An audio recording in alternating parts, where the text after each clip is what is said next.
Welcome to the Novel Universe with Ashley and Dawn, book club buddies who love to read YA fiction. We'll discuss the good, the bad, the ugly, and oh my gosh, we need to talk about this right now. I'm Ashley, the fantasy architect. And I'm Dawn, the criticizer of books. So grab something sweet or salty and join our universe. All right, and welcome back to the Novel Universe, and we will be doing our February reads. I, Dawn, read 8 books. Oh, whopping 8 books. Whopping 8 books, and this is a short month too. And that's only because most of them were under 400 pages, so I was able to get through them really quickly. So I am going to only review 5 of them because 2 of them we did an in-depth review, and you can I'll post that a little bit later so that you can get more into those. But I'm going to start and go through all of mine, and then Ashley's going to go through hers. And then we have a fun one. It's going to be real fun. Stay tuned. We read an erotic paper trade book from the Dollar General. Okay. So my first book that I read was Be Not Far From Me by Mindy McGinnis, and I gave this a 4.0.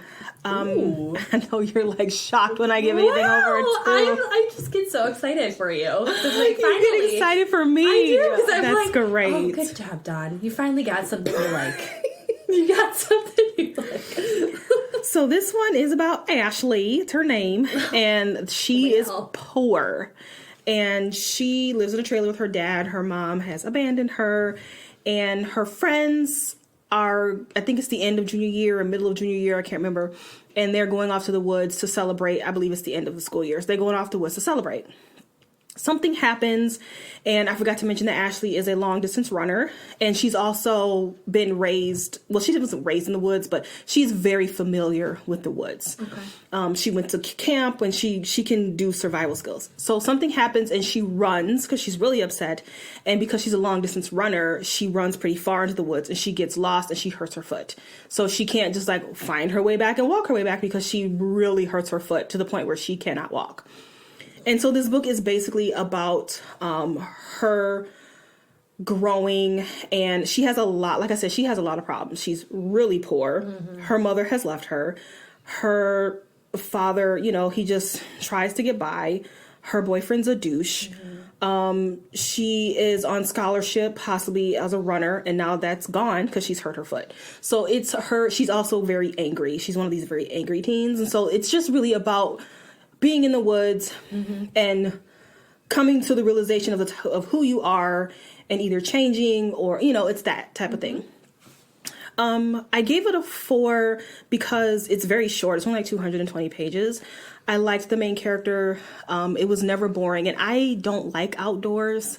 Because at first when I started reading this, I was like, oh, I'm not going to like this. Because I could give a shit about skinning skunks and making tree forts. I don't care, but she would have memories of her mom and the times where she was just couldn't eat because they couldn't afford food. And so she has these memories as she's going through her journey to get out of these woods. Mm-hmm. What I will say is that, like I said, it moved pretty quickly. It was never boring. I like the main character, but this is a type of book where the main character is going to have some serious reflection, and they're really going to dig deep into their soul. But Mindy McGinnis doesn't go deep enough. She's not the type of writer to really get into it. Mm-hmm. It's good, but it's very surface level. I think if this could have been E. Lockhart or Jandy Nelson, which wrote I'll Give You the Sun, it would have been a 5-star. Okay. But because it's very surface level, self-reflection, maybe I shouldn't be an asshole. Maybe I shouldn't just punch people because they get on my nerves. Is she the only character in the book? When she gets lost in the wilderness? Yes, we are with her the entire time. Wow. But I was never annoyed with her. Okay. I hate when characters are in their own head and they have nothing to offer me, but I never felt like that. She was an interesting girl. She was a survivor, Okay. And Mindy McGinnis can write some pretty gross stuff. And it was really gross. Some of it was gross. So I'm sure she busted her foot gross. Yeah. And had really to survive out there. Yeah. I did like that she included poverty. We don't get a lot of poor teens in YA. Teens just automatically are middle class or wealthy in teen fiction. Mm-hmm. And she was really poor, like had to have food like secretly given to her by her, her friend was like, oh, I have an extra sandwich, like, oh, I'm on a diet, you can have this sandwich, like that kind of poor. Mm-hmm. So I did appreciate Mindy McGinnis having a poor teen in her book. Mm-hmm. Okay, the next book I read was Bent Heaven by Daniel Kraus. I gave this a 2.5. So, Daniel Kraus is the guy who wrote The Shape of Water that won an Oscar. Okay. And I have been in the same room with him several times because he used to work for Booklist. And Booklist would sponsor a lot of ALA and YALSA stuff. And so he would be at these events. And he's the type of guy where it's like, I'm amazing. I'm an amazing writer, and why don't you know it? That's his whole attitude. I'm amazing, but you don't seem to understand my amazingness. So you can imagine the type of writer he is. He's a little snooty. I would say more than a little. So I was curious because he thinks he's amazing, so I wanted to see if he was, and I don't think he is. So this is about Olivia, and she is a high school. I don't know. She's they're always 17. Every book they're 17. I don't know why 17 is the magic number. Whatever. And her father he disappeared for a couple days. He comes back. He's in the town square. He's butt naked. Everyone's like, he's a town freak. That's a town freak's daughter. And then he goes to the hospital, and then he leaves the hospital, and then he disappears again. 2 years later, he's still gone. And she's kind of moved on with her life. She was the town freak's daughter, but she has since another runner. I don't know what it is with this running. I mean, I get why they have their main characters as runners, because it's freeing and all that bullshit. So she is kind of moved on. She is now popular. She's not the town freak's daughter anymore. However, she is friends with the other town freak named Doug. Doug was really close to her father because his father was crappy, and he really misses her father. And so her father was basically saying that he was abducted by aliens, and he's just like, I was abducted. I'm going to find these aliens. I'm going to set these traps. I'm going to trap one. And Doug is still going through the motions of setting the traps and all this stuff. And she is just like, oh my God. But she has to be nice to him because she feels bad. Mm-hmm. So she kind of goes along with it. But when they're in school, she's just like, don't talk to me. Don't look at me. It's one of those things. We're friends outside of school. Exactly. After hours. Don't look at us. After hours friends. After hours friends. That's exactly right. Okay. So that's basically what this book is about. Okay. First of all, the problem with the book is this is not YA. I think the publisher was like, Daniel, your character is 17. Let's just make this YA, even though it's not. You can read word choice and figure out this is an adult book. Exactly. Teens don't talk like that. A YA author doesn't write like that. So that's problem number one. But even still, I should be able to get over it and just be like, oh, well, it's just a well-written adult book. No. So, first of all, our main character would have these huge anger outbursts out of nowhere, where she's throwing shit and cussing teachers out and just stomping around. And I'm like, out of nowhere. And I'm like, where the hell did that come from? And all I could think of, I'm black, by the way. All I could think of was, oh my God, if this was a black girl, she would be arrested. If this was a black boy doing this, he'd be killed. These huge outbursts. It was ridiculous. It came out of nowhere. It wasn't built in her character that she gets angry really quickly. So that was stupid. And then she has these 5 friends who are popular, and he lists all 5 of these friends, no impact to the plot. 3 guys are mentioned. They never contribute anything. I don't understand why they're in the story. Pointless. Uh-huh. And then she befriends this kid. Now, they live in rural Iowa. Okay. She befriends this guy who is an immigrant, a Mexican immigrant. Are we checking boxes? We're checking boxes. He contributed nothing. He could have been Chinese. Yep. He could have been white. Yeah. It wouldn't have mattered. He mentions it one time. He's like, my father came here and he was sent home by ICE. That's it. Okay. You're no point to his story. That's it. He was quirky. He was quirky. We needed a quirky one. And the mom was quirky. You can't have 2 quirky people in one book. That is against the YA rules. The mom was pointless. Like, all these extra characters... All these extra characters contributed nothing. The best character was Doug because he was incredibly unhinged to the point where it was scary. But, yeah, I didn't like it. Wow. All right. Okay. Next is Thorn by... I'm going to butcher this name. Intisar Khanani. I think we got the last name right. Khanani. Khanani. Okay. So this is a retelling of Goose Girl, which I did not know. Oh. And I would recommend that if you have not heard of the Goose Girl or you don't know the story, do not Wikipedia it, because it is going to spoil it for you. Because you did. Because I did. I was chucking along. I'm on chapter 6 or 7. I was like, where is this story going? Let me look it up on Wikipedia. Motherfucker, chapter 7 was the big twist. And I read it. I read the twist before it happened. I was like, no. So do yourself a favor. Don't read Wikipedia. Don't look up the story until after you're done. And then you can be like, oh, okay. So our main character, her real name is Alyssa. I don't know. We'll just call her Alyssa. It's got all those letters in it, but I think they're switched a different way. We'll just call her Alyssa. All 4 of these letters. Whatever. Okay. And she's called a princess, but her father's not a king because there's a real king and a crown prince. So I think maybe her father was a lord, which make her a lordess. I don't know. A lordess?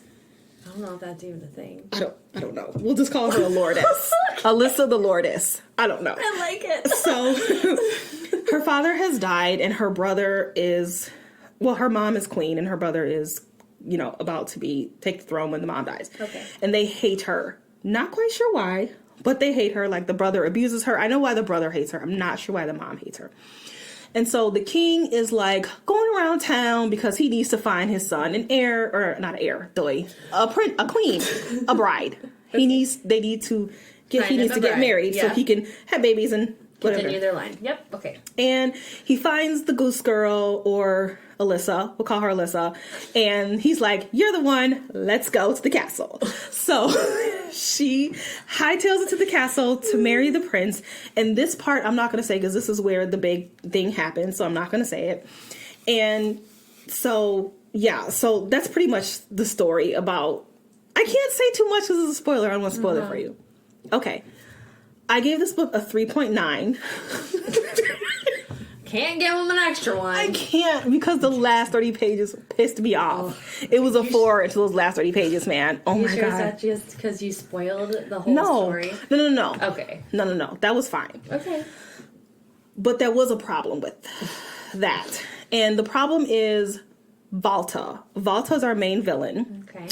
And because this book is written in first-person POV from Alyssa / Thorn point of view, the only way we get to see Valta is when Thorn is with her. But she's not ever with her. And that was a problem. Thorn or Valta was not sympathetic.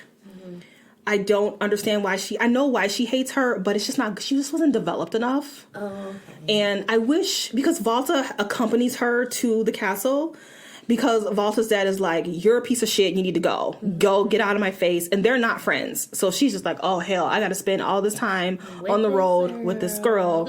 And that was a perfect time to develop her, but but she didn't do it. So that was a problem. The biggest problem, which is why I lowered my rating, is there's too much going on in the story. And I don't know if this part is part of the Goose Girl. Are you really, really familiar with Goose Girl? No, Okay. Well, the king's family is cursed. So his wife has died from this mysterious illness, and his family's cursed, and they don't know why. They're dying off. So they need to get the prince married and have a baby so he can have heir. So that's why they're rushing. And at the so they mention it, and like at the beginning of the story, some mysterious lady comes knocking on her door, and then she kind of comes in the middle, and then at the very end is when she really comes because she's part of the curse. And I'm like, the rest of the story is really good. You have Thorn is like, she's a great character for the most part. She's great with the townspeople. She's great with the horse handlers. I don't know what they're called. That's it right there. Yeah. And then all of a sudden, here comes this lady and her curse. And I'm like, Now she's like, oh, if you want to break the curse, he has to go through these 3 trials. Sounds really? Like Beauty and the Beast. We're going to bust out the trials on page 450 out of 500? No. That is not okay. That's where the last petal falls. I know. You will have to find true love and be loved in return. Exactly. Usually the trial starts page 100, not page 450. No. So that was my biggest problem with that book. But it's still worth the read.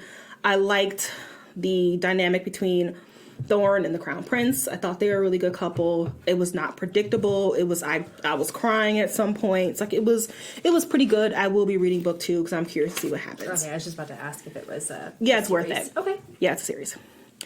All right, so the last 2 books I'm going to kind of put together because they have the same theme. Okay.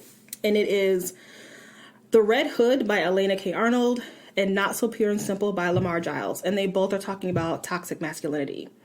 So I wanted to see how a woman writes it with a female point of view or main character versus a man with a boy point of view. Mm-hmm. And Red Hood is the female point of view. Red Hood is right? female, Yeah. Okay.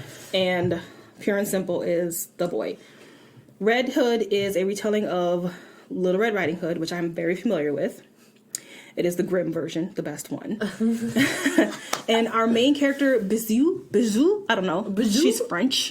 She lives with her grandmother. And she goes to this party with her boyfriend, whom she loves. Mm-hmm. She loves him a lot. And something happens at this party. I'm not going to say because it's kind of not a spoiler, but it's the author wants you to read it on your own. Uh-huh. So I'm going to let you. Mm-hmm. Something happens. She runs from the boyfriend through the woods, more woods. And this is the 3rd book with woods, by the way.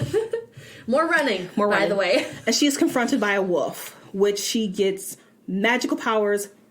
Not magical powers, but just like strength out of nowhere. Kills the wolf, goes home. The next day, a very popular boy in the basketball team has been murdered naked in the woods. That was him. So he was a predator at the party. Like, he was drunk. He was like, dance with me. And she's like, no. And he wouldn't take no for an answer. And so then he comes and finds her. And it's not a big spoiler. But he dies. And so the rest of this book is about Bijou and a couple of the other girls and the grandma get together and kill boys because they're predators. What? This is the message we're going with? They're predators. Let's kill them all. Well, that was a problem. That does not bode well for our society. It doesn't. And that is not that is not the message we should be sending here. And at one point, Bijou says, shouldn't we be educating boys on not being dicks? And they're like, nope, let's kill them. Okay. Kill them all. Kill them all. I had a huge problem with that. There were other issues with this book. I feel like the author tries to use shock value to get teens hooked. Are you going to read this book? Well, I was, but I'm not going to now. Well, if you want to know, I'll tell you off air, but yeah, the shocking parts. But she would do this thing. Beautiful. Yeah, the cover is amazing. It's very alluring. She would, like I said, Bijou loves her boyfriend. And she's going to have sex with him. And so the author is like, Bijou takes off, rips the condom at the corner, places the condom on the penis, sits on the penis. She is like basically doing step by step. This is how you write a penis. This is how you make tea. This is how you make bread. It's like very like informational. And I'm like, okay, this is weird. Sure, I get it. But I felt like it was for the sake of being different and shocking. It didn't seem authentic to me. No. So, yeah. It almost seems like, how dumb do you think I am? I'm reading this book. I mean, maybe girls need to know how to ride a penis. I don't know. Maybe they do. So they learn it from a book that's telling them that men are terrible people. I'm not going to be gross. I could be gross, but I'm not going to. I'm just going to let it go. You'll have to tell me later. There's more. I'll tell you about it later off the pod. Okay, so now let's compare it to Not So Pure and Simple, where we have, I gave Red Hood a 2.5, by the way. I appreciate the attempt. I like what she was trying to do, but it just, the message was just, no. And I also didn't like the main character. Bijou. I love how you say it. It's French. It's the Bijou. Not So Pure and Simple is about Dell, Once again, he's 17, because all teens are 17 in teen fiction. They're coming on adulthood, I guess. But it's like, I had my teen book club one day was like, how come there can't be any freshmen in teen books? Where are all the 14-year-olds? I was like, that's a good point, because they're all 17 for some reason. Anyway, Del is our main character. He's a good kid. He has a job. He has to pay for his car and his gas. He's got good parents. They are very affectionate. They love each other, and they show it, nicely in front of him. He has a sister who's in college. He's close with his sister. His best friend is a womanizer, but fine, standard. All the characters are black, by the way. And Del has had this crush on this girl named Keisha, that tells you they're black. Keisha always has a boyfriend, and she finally is single, and Del is like, yes, this is my chance. She's only got 36 hours, so before she's taken again. Pretty much. He's like, I need to get in there now. So for some reason, Del's mom has decided that she wants to join the church, and she takes Del with him. And Keisha is also at the same church. And he is so busy watching her, the pastor's like, okay, guys, who wants to volunteer?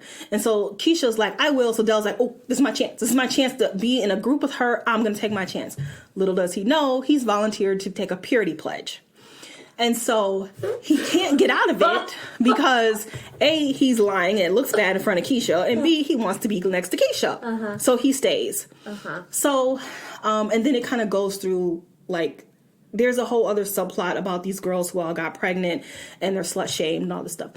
But what I liked about this book is Del is a good kid. You root for him. You like him a lot. He works hard. And his issue is that he has enlisted another boy, Keisha's neighbor, to help him get Keisha. They have one moment where he's alone with her. He goes in for the kiss, and she's like, no. But he says, that's okay. I'm going to win her over. He's still lying. He's still trying to enlist this boy to get Keisha. That is toxic masculinity. And a lot of men and boys don't realize that is, they just think, I have a crush. And I'm going to... another way to get her. Exactly. Another way. And it's just standard for men and boys. They don't realize that that's uncomfortable for women. And I like that Lamar Giles doesn't make him a predator. No. He doesn't call girls hoes and bitches. No. He's not a womanizer like his friend. He's a good kid who has a crush and he can't take no for an answer. That is great. So that is the reason why I like this book. I like how he just kind of puts in this normal kid, where kids are like this all the time and don't realize that it's toxic. There's also some really big religious undertones because, they go to church, and church is a big part of teens. So I also like it when authors put church and religion in books. The religion wasn't demonized or any way. He showed how some kids really wanted to be in the purity pledge, and then there are some kids who are like, ugh. And then some of the parishioners are kind of like a little fanatic with it. So he kind of demonized the parishioners who were like bad and not the church. I liked Keisha. I thought she was an interesting character, something a little different. I'm not going to say her jam because that's for you to figure out. I liked the neighbor. He was a bit of a box checker, but I liked the neighbor. He was pretty good. So basically what I'm saying is the Lamar Giles Toxic Masculinity book is far better than the Red Hood one. And maybe it could be it's because it's written by a man. I don't know. But you don't know at the same time, because there's also different demographics that it plays into. There's also like how people were raised and like, what's been taught to them. Like, oh, if you're taught that a boy is a bad person and like they're all bad just because of one example, that relates into everyone else's. And that happened with the Red Hood too. It happened in there, you know, but this is just like, oh, this is a standard cycle that happens quite frequently and no one talks about it. Yeah. About how, like, that's maybe not a good idea. Yeah. But he's not a bad person, as you're just explaining him. It's like, sounds like he's a good kid that just, he wants what he wants, so he's going to try a different way. Exactly. Okay. Yeah. There's nothing wrong with that. That's what people do in society all the time. Yeah. That's just not good. She said no. She clearly said, and she wasn't like, she was like, no. I don't like you like that. And he just was like, oh, she'll grow. I'll grow on her. It was his excuse.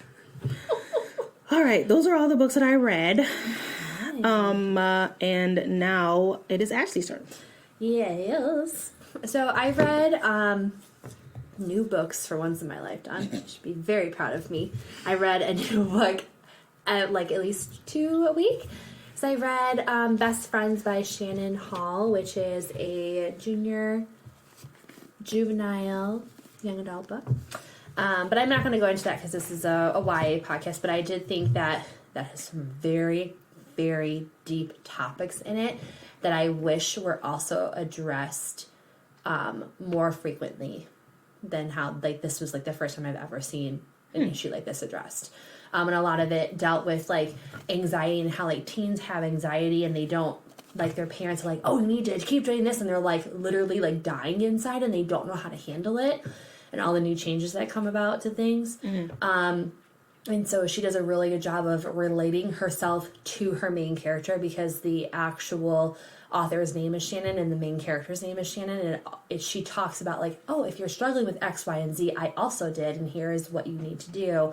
So she, like, relates, like, how she fixed it for herself, which I thought that was great, because I nanny 2 girls that are in that particular age group, and I'm like, that is a great book to be reading, because it is an unspoken thing that people don't talk about. I gave that book a 5 for obvious reasons. It's a graphic novel. It was great. Okay, so I read Diamond City by Francesca Flores. This book, I wish I had a freaking map. Oh, it's one of those. Oh, God. Okay, so here we go. Good things don't usually happen to girls who come from nothing. This book is based in Cochem, which is a city between, like, the past and the future. It's also between, like, religion and industrialization. Like, it's all of these things are mixed into this city. So the story follows Ayana Solis, who witnessed her parents' death at a young age. She's been orphaned and forgotten and left to the street gangs and forced to survive on nothing but her wits. She meets a stranger at a bar that tells her that she has a chance to leave with him or die. She decides to leave with him. She becomes a blade or an assassin for the Blood King, Cole. He is extremely hard and brutal and focused on his apprentices carrying out their jobs. A bunch of other orphans work with him, and they live in a tradesman house tasked as, like, hitmen is what they're known for. Ayana has an interesting love interest for her employer. She wants out, and she wants to have her own hitman trade house. She is infatuated with him, never knowing why he's paid her more attention than others. She's tasked with killing this, like, high marketed person. Is she the chosen one? No. Oh, okay. No, it's not like that. But you would think by what I'm saying. Yeah. So she's tasked with killing this Kyoto Haradi. They're minor owners, and, like, their parents have this big old honkin' industry, and it's worth a whole bunch of money. But things don't go as planned, and she realizes she's a small pawn in a bigger game of politics. Okay. So with this book, I had a couple of issues because it didn't have a map, and I had no idea where I was at sometimes. I was like, okay, so are we just, like, we're just in the streets, literally? Like, just an overrun, industrialized, like, city that there's the poor people, and then there's the people who have money, you know, and it's very distinct. Like, there's gangs on all different corners. Orphans are either smoking this, like they're basically inhaling, like, Sharpie marker is the best way to put it, but it's like, it's in this plastic bag, and that's, like, how they escape from their reality, is because it gives them a high. But because it's with the plastic bag, a lot of people die because it suffocates them, because they have it, like, over their face. And so she, like, talks about, like, her struggles with the fact that she was so addicted to this drug over and over and over again, but she was smart enough to use a paper bag and whatever, and, like, because, I mean, she witnessed her parents dying in front of her, and she had a great family, and they had a great practice, and they were healers and whatever. There's also, like, a little magic in this book. But, I mean, her parents died, and she's literally left in a world that she has no idea how to operate in. there are some, like, characters that just, like, pop in out of nowhere, and you're like, I don't understand why these people are important. Again. There were a couple issues with, like, love relationships between her and, like, another person, and it's, like, the whole entire time I'm like, do you love him? Do you not love him? Why are you dragging this person along? Another person loves you as well. Yet again, another love triangle, and I don't, it just, ugh. And then she has, like, a friend who is also a part of this, like, trade house that isn't really her friend. She's her enemy, and then all of a sudden she's, like, okay with her. That was a problem I had in the book, because that happened at one of the climactic points, and I was like, what? Oh, okay, so, like, we're just now all on the same page? Like, I did not like that part. That actually, like, made me not rate this book higher because of that. Okay. Because I was like, okay. Things that I loved. Ayanna has a lot of self-revelations of how and, like, how she also wants to live her life and what's happening right now. She's very reflective in a healthy way. Whereas, like, you feel like you're in her brain where she's processing through it, like, step by step, like, oh, this isn't really a good thing. Why am I killing people when I don't, like, I've just been trained to be a good assassin and I don't know why? Like, there's no repercussion ever.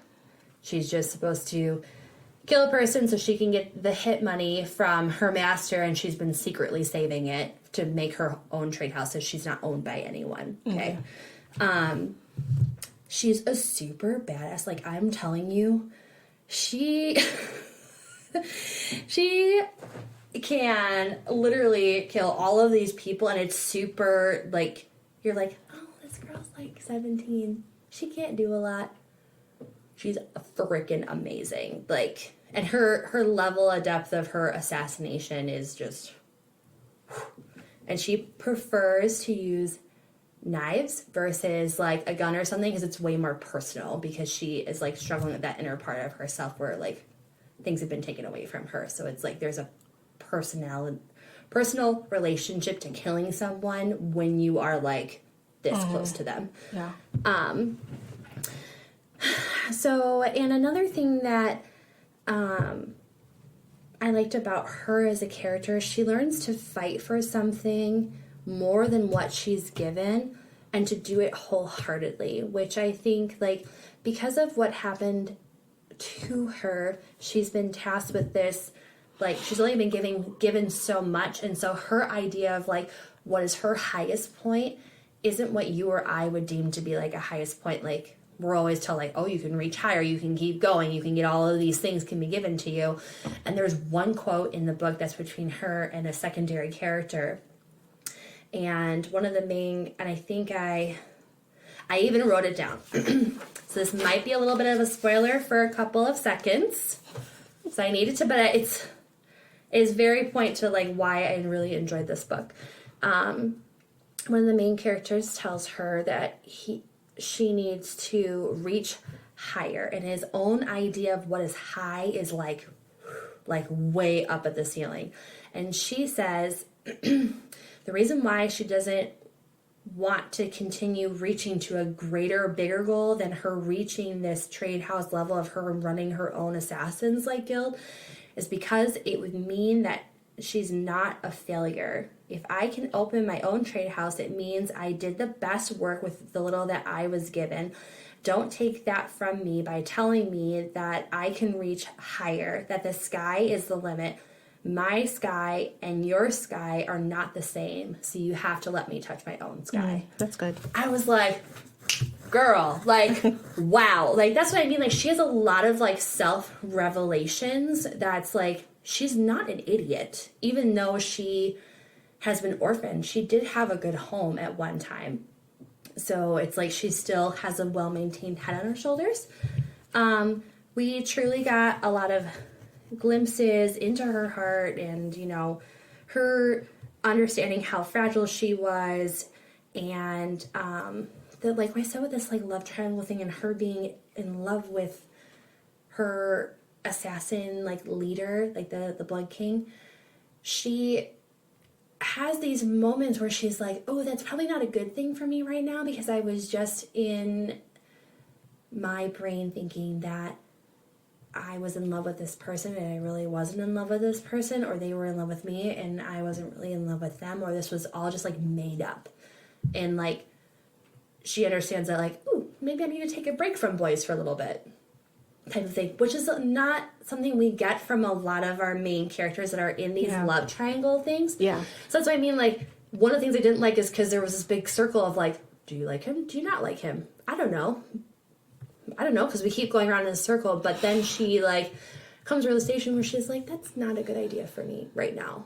So there's a lot of growth in her character and in this story, because something goes awry with the job that she was tasked to do, and so then she's like, oh, there's a bigger game to everything that's happening. And so the world, this was something that I really, really, really enjoyed. The world, there's so many parallels between our world today. It's not just, it's cutthroat industrialists, capitalists, to the faithful old world religious side.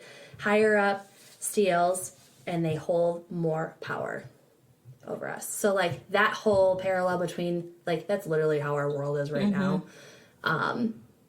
That was interesting to me. But I had an issue with the world itself because I was like, okay, are we in, like, Japan or something like that? And it's just, like, everything's really cloudy. And there's whole things about these diamonds and whatever that you're like, I can't really go into detail about the diamonds because it is going to spoil things. That's why I don't talk about the diamonds. You'll have to read it because that goes into, like, the different types of people that there are, and the old religion believing that, you know, healing people is good, and, like, then they've taken this power away from these people yet again. Like, they're massacring all these people because they don't want to have this power because they think that they can construct it their own way. So, all in all, I gave this book a 4. Okay. Because it was different. I did have a couple issues, like I said, that I was like, oh, why are we just okay with people? Like, that bothers me. But all in all, I am looking forward to book 2 of that one. Cool. And that just came out in January this year. Yeah. So that, yet again, that reaches in your demographic for Chinese, Japanase. Well, her name is Flores. Yeah. She's not the people that are named in that book. What was the main character's name? It sounded Spanish. Ayana Solis. Solis is in Spanish? And then she is supposed to kill Koyota Harari. Oh, yeah, okay. Harari? Okay. Yeah. That's what I'm saying. I think it's based in there. That's what I was thinking. I wish I had an outlay of where we're at. So, okay. Yeah. All right. So those are all of the new books and stuff we read. And then we had some funsies where we decided to read a trade. I don't know. Is it a trade fiction? I don't know. It's a paperback. It's that bodice ripping white traditional erotica. But it was published in 2003, so it's not like old. We made the mistake that this is a book within a series of books. This is like the 9th book in a series. So some of these characters that were secondary, we were like, where the heck do these people come from? And they're literally only there for like a sentence. Yeah. And then that's it. That's all the description that you get. This book smells weird. It smells like dollar store. It smells like old. Okay. So we did read this book. Front to back. Should we read the back? Just so they know. It's called On a Wicked Dawn by Stephanie Lawrence. Yes.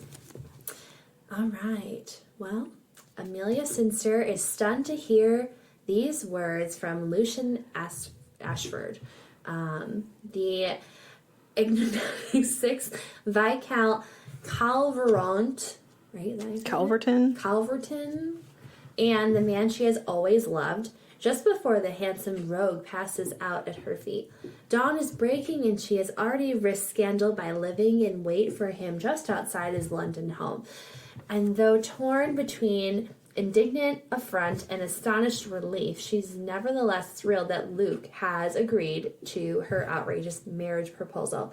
However, rather than submitting to a hasty wedding as Amelia had planned, the exasperating lord insists on wooing her properly, in public and in private. Yeah. She longs for their time alone when she can learn all about the seduction from a master. What? Yet, frustratingly, they all too often find themselves beneath the stifling gaze of the Tun.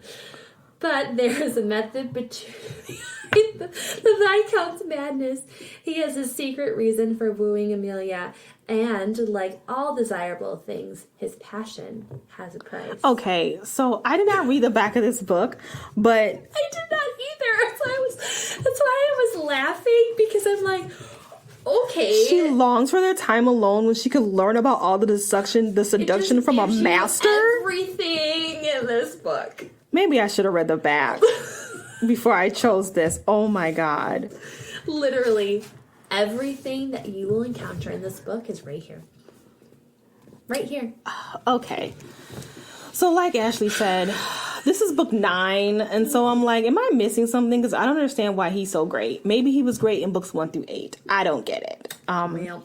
But that shouldn't matter because he... Okay, so we're gonna... I'm assuming you're not gonna read this book. No, there's gonna be no spoiler free. Big spoiler. Yeah. Okay. So he has a secret for wooing her. Is it so he can control her? Mm-hmm. Is that his secret? So that's a secret. Mm-hmm. So he is jealous. He controls her. Yet she finds that amazingly sexy. Mm-hmm. I don't understand. Mm-hmm. I don't get it. Mm-hmm. Well, it's him literally. It's like he's also trying to control himself. So it's a game. This whole they're playing a game. Like how far we can go today is based on the fact that, oh, you're not going to marry me tomorrow. You're going to wait 4 weeks. And in those 4 weeks, I am going to woo you properly. Because he actually, all of a sudden, just loves her after she makes this proposal to him. And he's like, oh, I've actually been in love with her my whole entire time of knowing her. And I'm like, what? What? It's page 20. Page 20 that happens. And you're like...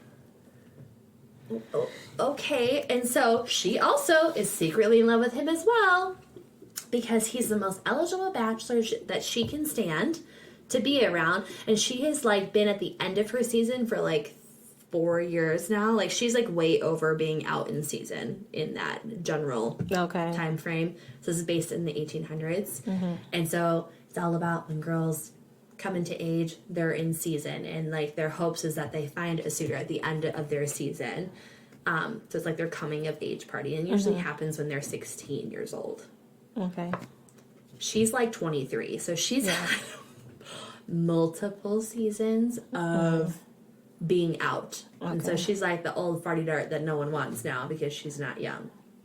Gotcha. So this whole Tun thing, I don't understand reference, that. I don't know what that means. It was in relation to the society, because I had to look it up. Oh. I was so it's all about how they don't want to be noticed by the Tun, and it's what are they gonna say, what are they gonna think, because it's all in the newspaper and everyone is always invited to each other's parties, so there's all this gossip that's always just circling through about and about, and so it's all about maintaining this status in the public's eye.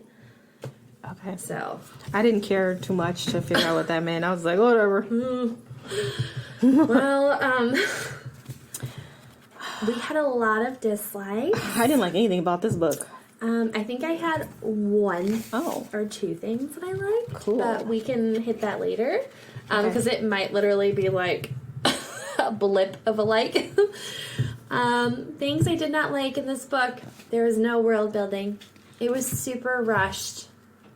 It was a super rushed story. Yeah. The mystery thief that there is, they're all of a sudden, items are missing from people's houses, and we're 150 pages in, and what? And then all of a sudden there is this weird guy who's there for the brother of Luke, and he's been outcast. Do we know why? Did they say why? Okay. They did, but I don't remember exactly what it was for, but I think he was dishonest in some way in like with money or with something. Okay. Because I missed that part because it literally is a blip of the page. And all of a sudden there's this mystery person who's like, you know, taking stuff from other people's houses, and she's meeting this random guy, and he's going to take these items to get Luke's brother out of prison, or to be able to pay for him to live. To pay for him to live. Pay for him to live because he's been dishonored from his family. And it's just like the first time you meet them, it is 3 paragraphs of this exchange, and then you're like, okay, now we're back to Luke and Amelia getting it on again. Okay. Yeah, it was pointless. Okay. Because it was like the story was going one way where Luke is like now trying to woo Amelia because he's actually magically in love with her as well, and he doesn't want their marriage to be a fraud because he wants it based on love but doesn't want to tell her that it's based on love yet, so he's controlling that issue. He also is extremely wealthy. At this point. I know. Yeah. He's extremely wealthy, and he doesn't tell her that he's wealthy because she thinks that the reason why she's going to marry him is so then that way her dowry will help pay for his family. And she actually cares about his family because her sister, who's a twin, married his cousin. Okay, so this is my problem. Is she fucking stupid? How does she not know that they have money now? How do you not know that? When she spent time with his mothers and sisters. At some point, no one was like, hey, yay, we got our money back. And no one, I guess you wouldn't talk about that. But I mean, you would see the extravagance. Yep. That made no sense. Okay. Because and that was like another big hint, because when they actually get married, they go back to his manor up north or wherever it is, and it's like fully staffed with people. There's servants on the outside that live like on like the property of this manor. Like all their homes have gotten new lumber, and like they're not in disarray anymore. And that's when she's like, oh, well, maybe he just knew that the money was coming, so he was super advantageous about just moving forward with all these purchases. How much was her dowry? That's what I'm like, how much money was it? Because yet again, we don't know, because her dowry and his actual worth were done in percentages in their marriage contract that they like signed. Okay. So we never know because it was done in a percentage. There was too much sex, and it wasn't good sex. No. It was pretty bad, and it was pretty repetitive. Like it was just the same thing. And what killed me is that they would go to this party, find a room, get their freak on, next chapter. Go to the party, find a hallway, get their freak on, next chapter. Yep. Go to a party, find a garden bench, get their freak on. Go. It's just that. Just, I'm like, are we gonna get a story here? Is there no development here? I mean, I understand people read this for the freak on. I get it, but can we at least have a story to help in between the freak ons? I don't know. Maybe this is just because some people really enjoy, like they want to see the freak on. That's why they're reading this book. It's getting them to read the book. Yeah. So it's not super story driven. It is a little bit, in the sense that you just follow those 2 characters and a little bit of their backstory, maybe. But you're really just in it for the sex. Well, then they achieved it because that was my other issue with this book. The art of how he was trying to seduce her, the fact that he was going to show her all these wonderful things. I feel like they hit step 1, 2, 3, 4, and then they were done. There was nothing extravagant about that at all. Well, she's a virgin. What does she know? Okay, that's why she was like craving more or whatever, but it's like the next step was, oh, well, now I'm going to rip your bodice open and play with your boobies. Like, that was the next step the next time, because the first time it was the passionate kiss. It was so many passionate kisses. I'm like, okay, if this is supposed to be all about booty time, can we move past the kiss now? I don't need a whole paragraph on how passionate this kiss is. Yep, and they just they're missing for a lot of story at these parties, and it's like, don't people notice that these 2 tied down or not. They're not announced to anyone. They're not accepted to anyone's proposal, and they're just randomly missing. Well, I can understand nobody noticing at a party, but when you're at a picnic with your family, you'll be like, where'd they go? Yep. They're gonna notice. The picnic people are gonna. But then he was like, "Oh no one comes over here anymore. They're gonna go by the trees to look at the apples." So my problemo was, and maybe because I don't read erotica, so maybe I'm an idiot and don't know this, but and I already told Ashley this is written, the sex is written from the male point of view and not the woman. Yep. I don't care what the master is doing. I want to know how the woman who's the virgin is feeling about how he's playing with her boobies, not I'm playing with her boobies. Look at her boobies. Look at her boobies go. I don't care about that. I want to know how it feels. She's playing with her boobies. Look at how beautiful they are and perky through that tight corset of that dress, and she's wearing this muslin dress that you should see everything and all of her curves, and you can't wear that out because I don't want people looking at your body. What did he keep calling her, curls? Yes! Her curls! I was cringing so hard. Meaning pubes. It's like her curls? He kept saying curls. I was her like, curls. Ew. I'm like, let's not talk about that. That's so bad. Oh my God. I mean, I get, this is Europe, this is 18, they didn't shave, but I don't need to hear about the curls. He was like excited about the curls. The curls. And I think at one point, he mentioned that her hair was curly. So then when he said curls, I was like, but she's like a beautiful woman. Like, blonde hair, gorgeous figure, I was confused about the second term of curls for a second. I was like, what? And then I was like, ew, we're referencing pubes. This is what's happening. Because then it also referenced his pubes as well. Yeah. I had a problem with Amelia. I had a problem with a lot of things in this book, but Amelia's main problem for me was the fact that her next plan of her big marital proposal was that she was going to get Luke to say yes, and then secretly she was going to become an amazing wife after they got married. Like, she would do everything that he wanted her to do. That was her desire. That was her next big, great plan, was to be a good wife. And I was like, that is not a good plan. Like, that is not a good reason to make this marriage proposal to marry a stranger.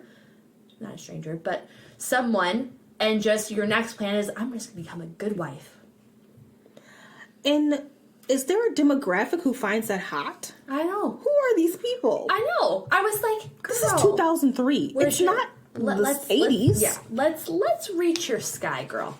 You way under the table. I'm just going to be a good wife. My dowry is fine.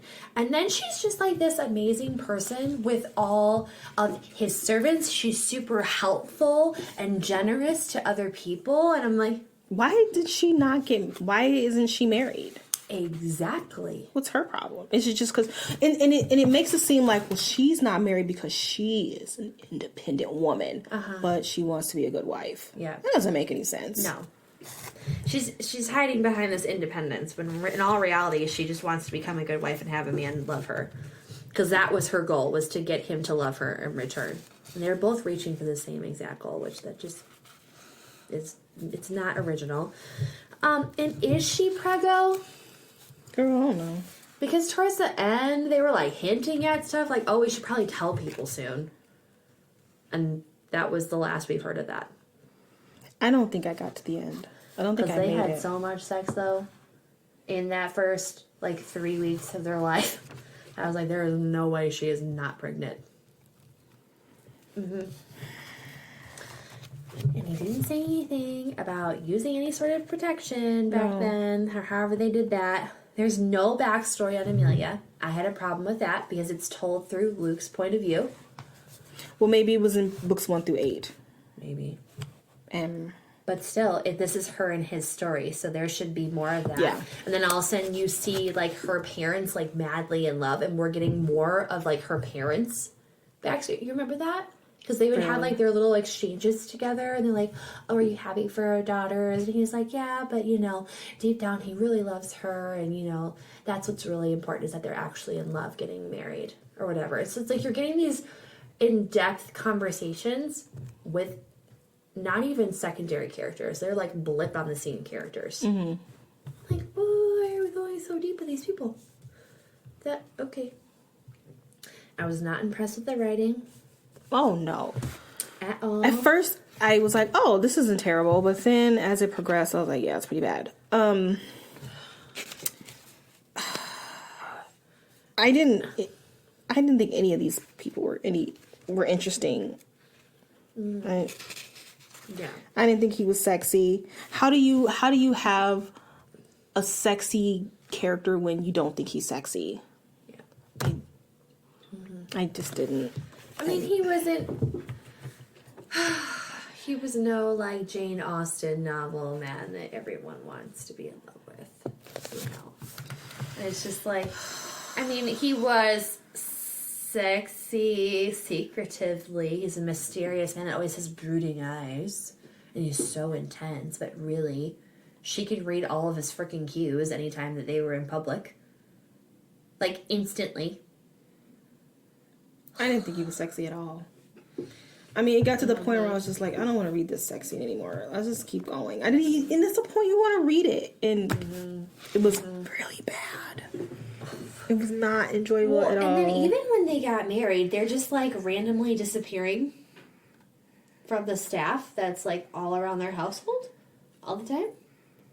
And they disappear for that whole entire afternoon and evening. You remember that?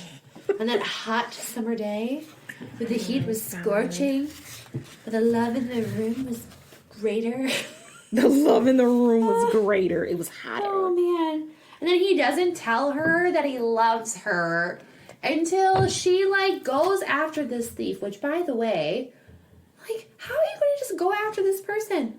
She just up and takes off. And they had this whole entire plan at that party. Remember when they're, like, trying to get the thief to take the necklace? You don't remember. Girl, I told you I gave up at some point. I don't remember. I gave up. Anyway, when Amelia, like, goes off and she's, like, this super heroine going after this thief, and she's like, tell me the truth. What are you doing to this poor girl?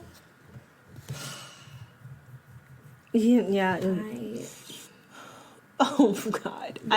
Okay, the things I liked. The story between Amelia's parents was sweet. Oh. That's it?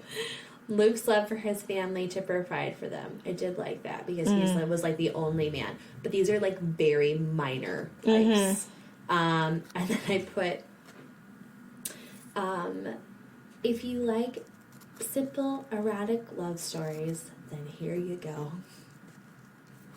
Well, after you said that, it's really a disconnect for this guy. Starting off in the book, like, his father has squandered all of their money, and then he works so hard for like 5 years or something to get it all back. But then he's a controlling douchebag. That's two different people. Yeah, no, that doesn't make any sense. He's still trying to control his money. He still has literally attorneys and people come in and look over his finances to make sure that he's making the best choice and doing the best things because he doesn't want to be like his father. And I'm like, okay, that's great. But yet now he's controlling Amelia the same way that he's controlling his finances. That's what I put. I was like, is he controlling her because he doesn't want to end up like his father losing the money? So that's why he's controlling her? But then he starts to, like, loosen the reins a little bit once he sees, like, oh, she can actually run a house the way that she's supposed to. And, oh, she doesn't really need money, even though she comes from a very wealthy family. Her family has buku bucks, like, way more than his family will ever have. But she's just somehow, like, okay with all of that, like, being in a simple life. And she's, like, telling him all the time, like, oh, I don't mind wearing the same dress, or, oh, I'll keep the cost down for a party, or, oh, we should have a party, but we'll make it cheap. We'll have people come. Like, okay. She's just like this super goody two-shoes woman. She's a Mary Sue. She's a Mary Sue. Like, nobody likes a Mary Sue. Okay. You're just amazing overall. And that's it. No Constitution. No. Mary Sue. Well, did you rate the book, Dawn? 0. I didn't like anything about this. I have not read it I think I put a 1. Oh, wow. But you can't put a 0 on Goodreads. Yeah, It was an experience, though. I'm curious what a good erotica is. If you do read erotica and you made it to the end of this podcast, which is an hour long, please give us some recommendations for good erotica, because we would like to read something that is decent. Because Yeah. we're spending the time reading it. It's like, okay, I thought 50 Shades of Grey was better than this. way better than what we just read. Yeah. Way more depth. That's the way only more other character erotica I've ever read, development. guys. That's all I got Yep. to compare it to. That's all I've got. That's all I've got. But All right. Well, next month we want to get into some adult fantasy, and so Yes. we are asking for you to vote for either the 5th season by N.K. Jemisin or Red Sister by Mark Lawrence. So we're gonna put it on Instagram, or you can leave a comment to let us know which one we should read for March. But other than that, those are our February reads. Do you have anything else?